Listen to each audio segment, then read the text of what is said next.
Hi, everyone. Welcome to another episode of our show. And I am so excited. I have a special guest with us here today, Dr. Elaine. She is the current medical director for Aetna.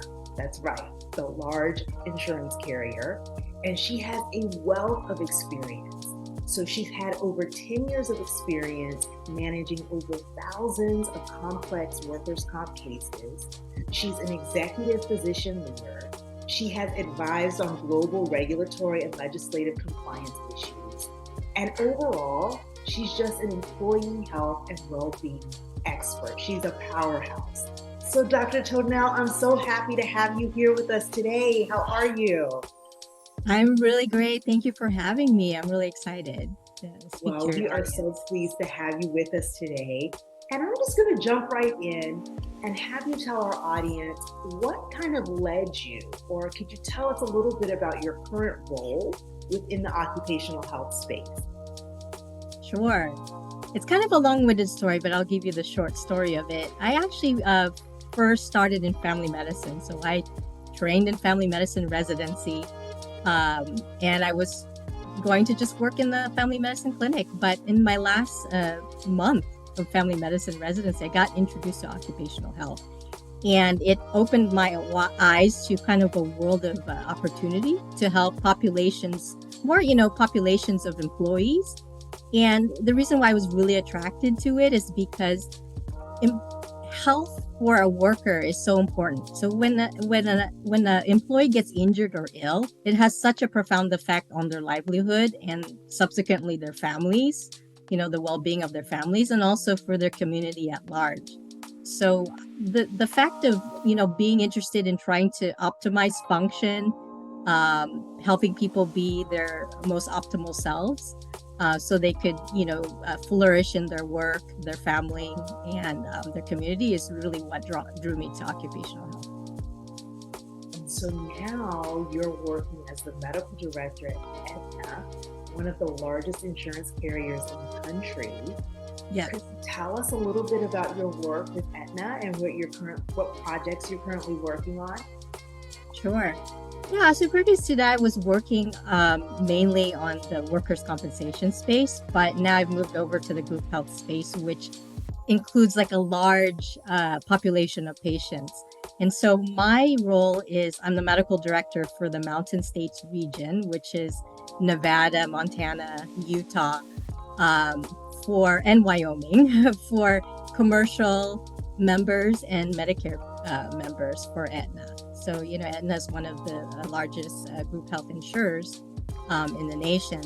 And so, one of the parts of my job that I really enjoy is that I work with, I'm in charge of interdisciplinary rounds with case managers and other physicians and pharmacists and social work. And so we take our population of really at-risk members that would be employees from our commercial plans and also our patients or members from our Medicare plans, and we try to identify some factors that are impacting their health, they're impacting their well-being, and they're really high risk for having bad health outcomes. And I always, as the only occupational medicine physician in the group, I have a mind for looking at function, because usually, physicians are looking at just, oh, are they better? But I'm actually looking for metrics of how they're functioning. Are they working?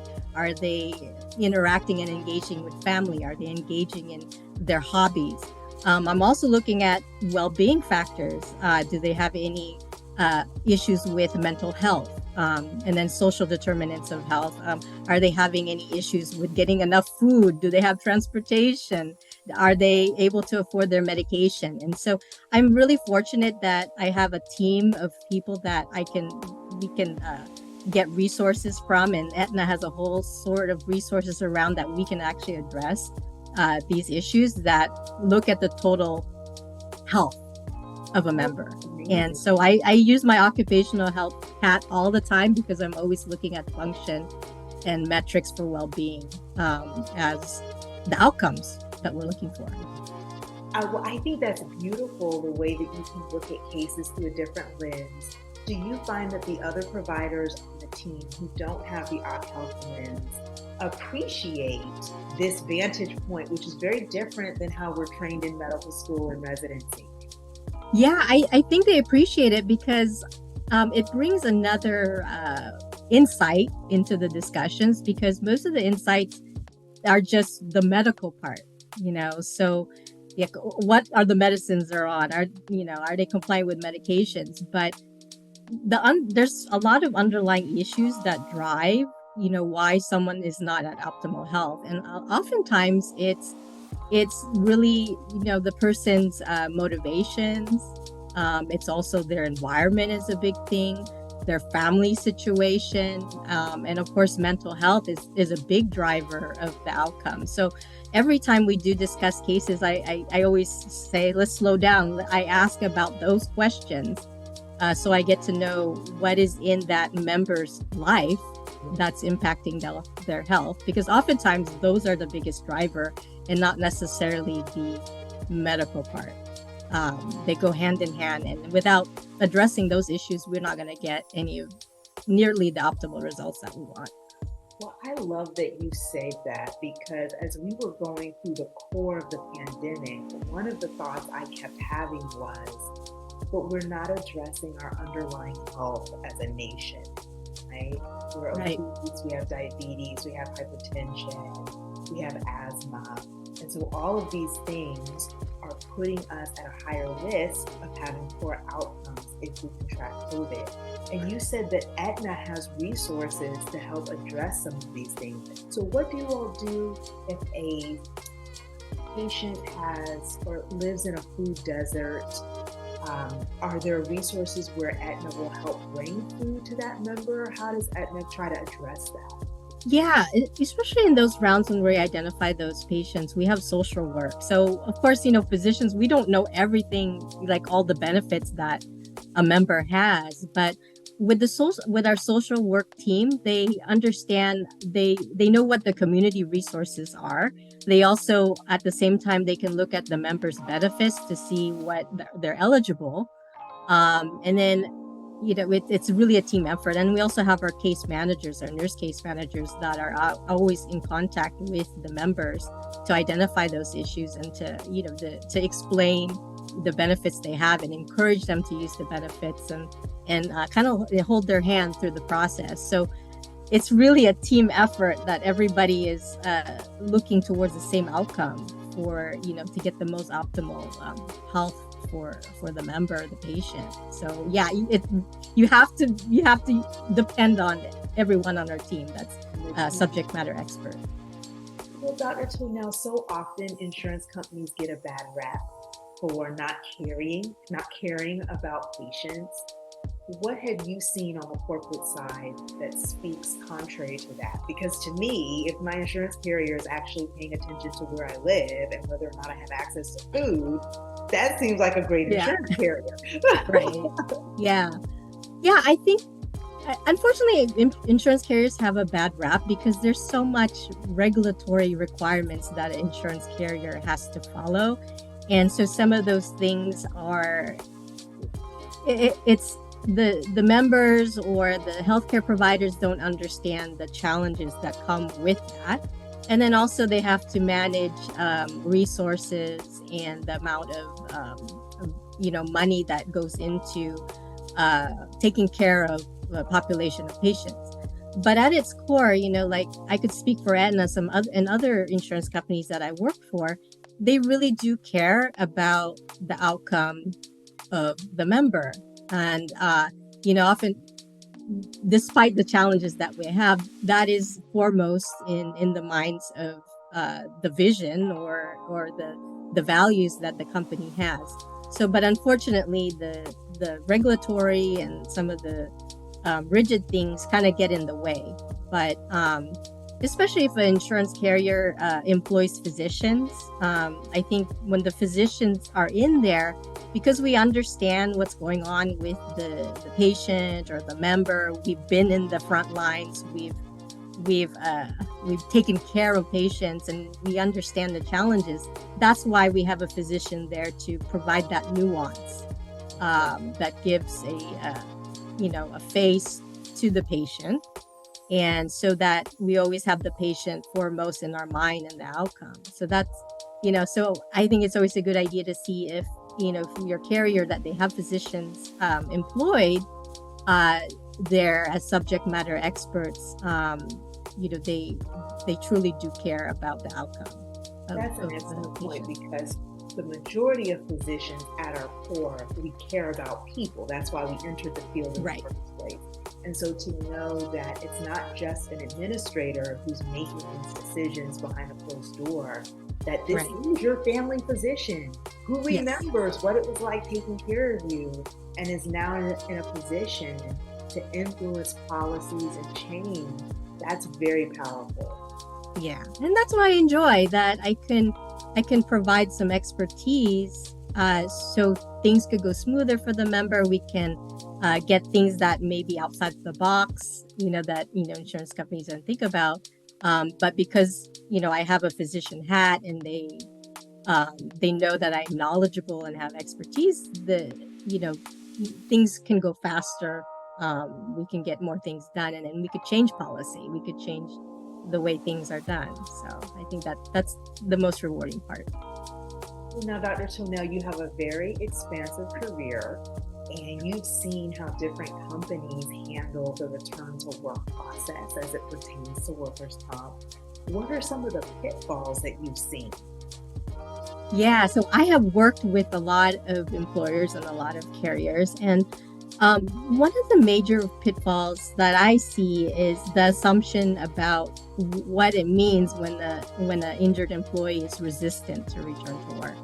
And so there's a lot of assumptions that, the employee just doesn't want to return to work. They don't really want to get better. They want to stay out of work as long as possible. But in my experience, that is not really the case. And a lot of times too, that we aren't trained, the healthcare provider, the employer, the claims examiner, and the injured worker don't really understand, what is causing the resistance. And in reality, what's causing the resistance mostly for return to work is that people are really stressed out or really stressed out about the injury. And so they feel threatened. And so that's the main thing. So if you feel threatened, you don't understand what's going on, you have a lot of pain from your injury, you're going to be resistant when someone's telling you that you need to go back to work. And so that's one of the pitfalls. And a lot of those pitfalls really could be helped with training, with communication, understanding the neuroscience behind someone having an injury or illness. And then also having, the infrastructure in place where, you have the communication channels are open. The injured worker or the ill employee understands the process. And so, you're building a roadmap for them, and that decreases the uncertainty. So yeah, there's a lot of things that we can do. I mean, it was an eye opener for me when I learned about neuroscience of communication and how you can actually you could change the outcome with someone in a couple minutes, just with the way you speak to them and the tone. And so that's one of the major pitfalls, I think, that we kind of gloss over. I agree, Dr. Tonel, because physicians are saying, look, you all want me to see a patient every 15 minutes.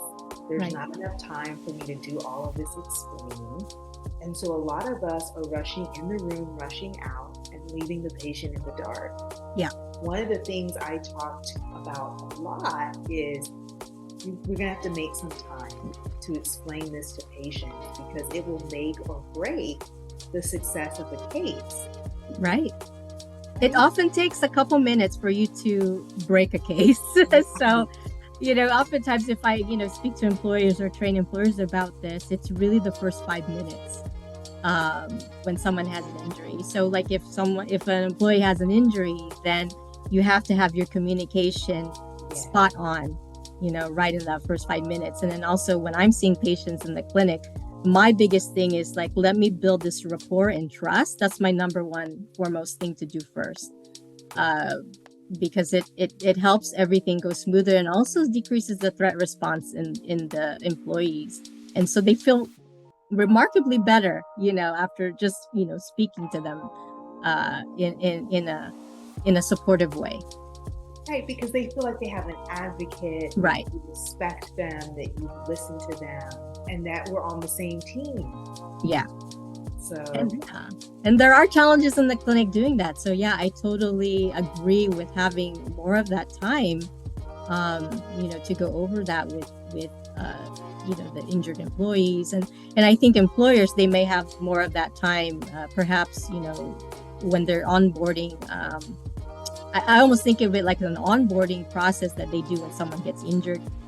You explain it when they onboard, when they come in as a new employee, what kind of an overview of the process. And then when they get an injury, then you have, a checklist of what needs to be done, and the communication that needs to be done for the injured employee. Because a lot of it's uncertainty, and we can certainly do something about the uncertainty up front. So then, Dr. Tonel, if you were creating the ideal return to work program, you would have an onboarding process. Yeah. You would have time for the physicians to explain the process and build trust. Is there another element that you would implement in your return to work program to make it the absolute best that it could be? Yeah, I mean, the other thing that helped me a lot with dealing with, because I think where the pain is where we have patients or injured workers that are not getting better. And, I have there's a process to kind of figure out what is going on with the patient, why they're not getting better, why they're not going back to work, why there's resistance. And it's kind of, looking at all the different factors. So, I want to look at the medical factors, do I have the diagnosis right? Are we getting, delays in treatment because of utilization review and workers' compensation, or maybe they're not seeing the specialists right away, or they're, so, those are kind of like the medical issues. And then there's also the motivational and psychosocial issues. Maybe they do have a depression, or maybe they have adjustment disorder. They're really going through a lot of stress. And then also, what are the workplace issues that, might be contributing? So I look at all these different factors.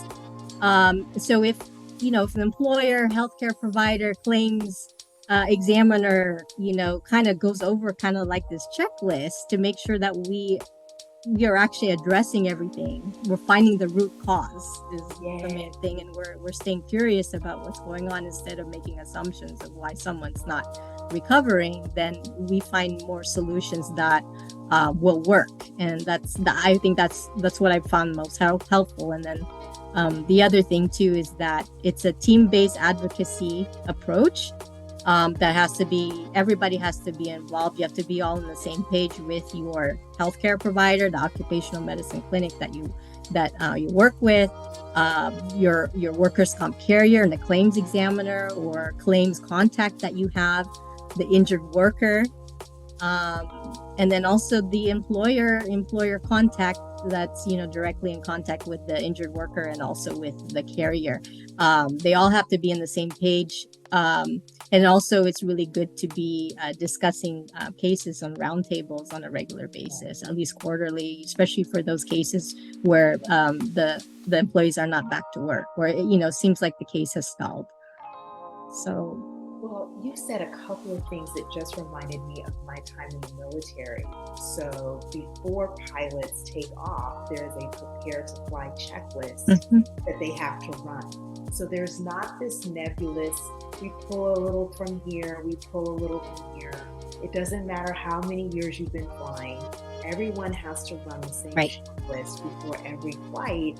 And that's how the flying industry has such high rates of success, right? And then the other thing you mentioned was this round table. And this was something else that we used to do. We would say no more than 7% of our flying population can be grounded at any one time.